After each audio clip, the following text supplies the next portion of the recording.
On Christmas Eve, 1906, a pioneer named Reginald Aubrey Fessenden made history. For the first time, human voice and music, a short speech, O Holy Night played on a violin, and a scripture reading were transmitted via radio waves. Radio operators on ships in the Atlantic Ocean who happened to intercept it were reportedly astounded. That was the first intentional broadcast meant to be heard by a general audience. Now, 119 years later, the waves from that historic broadcast are still traveling, acting as the foremost pioneer of what is called Earth's radio bubble. These waves travel at the speed of light, so the radius of our bubble today is 119 light-years, or a sphere with a diameter of 238 light-years.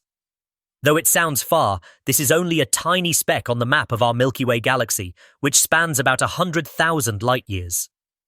It is estimated that it would take about 77,000 years for Fessenden's broadcast to reach the far side of our galaxy. This bubble is not a solid wall, but rather a thinning shell. The oldest and weakest signals, like Fessenden's, are at the outermost edge, followed by stronger and more numerous broadcasts behind them. Our early signals have reached nearby stars, such as Proxima Centauri, which is 4.24 light-years away. However, could any inhabitants there capture our music or news? Most likely not.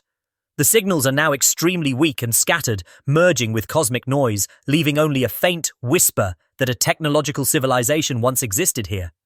A study from Cornell University in 2019 identified at least 75 star systems that have not only been passed by our radio signals, but from which Earth is also visible as a planet that transits or passes in front of the Sun.